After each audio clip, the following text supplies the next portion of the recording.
Tensions are running high on the final scheduled day of the COP28 climate summit in Dubai.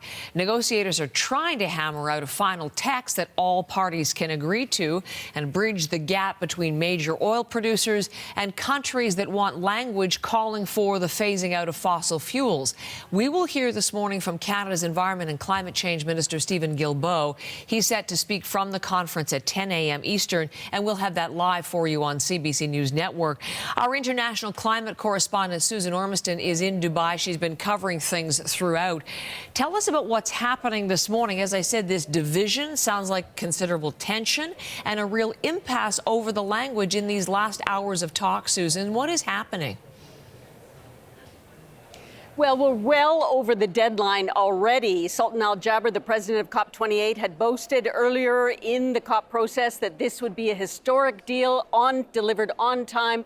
All that has crumbled, really. Last night, a text came out that was roundly criticized by many of the delegations, in part because it didn't have this idea of phasing out fossil fuels or phasing them down. Instead, it said that countries could reduce the consumption or production of oil and gas going into the future, which was determined as weak by many of the NGOs here and many of the delegations.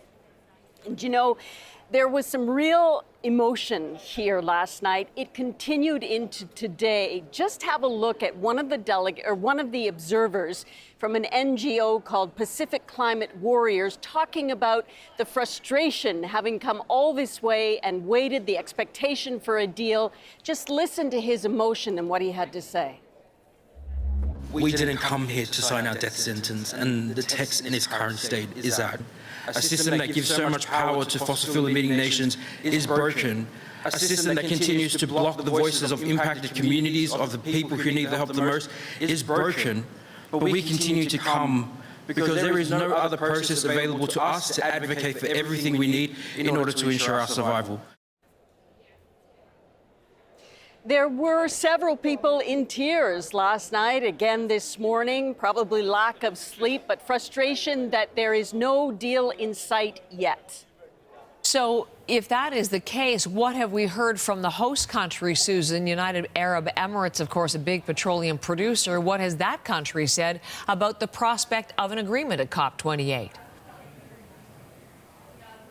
Well, we are seeing this afternoon that there probably will be a new iteration of the text. That's the language here. There will be a new communique come out sometime in the next few hours, we think, which will be pored over by delegations again to see if it meets at least the lowest bar of their expectations.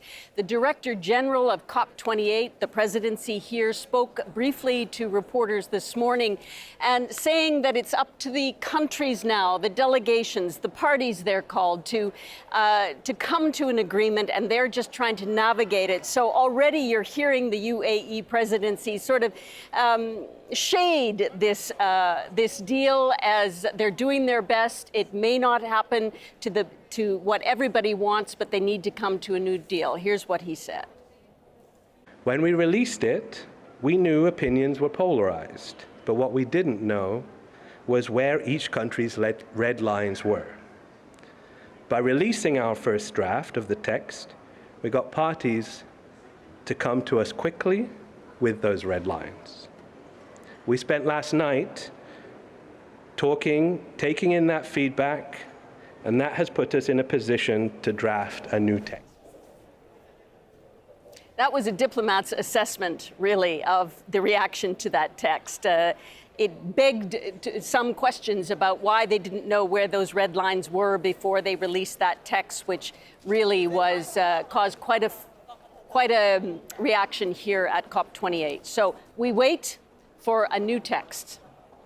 And we'll be standing by with you, Susan, and looking forward to that reporting. Thank you. Susan Ormiston is our climate correspondent, and she is live in Dubai once again. CBC News will have live coverage from Dubai at 10 a.m. Eastern. That is when the Environment and Climate Change Minister for this country is set to speak, Stephen Guilbeault, speaking from the conference. And again, live coverage right here.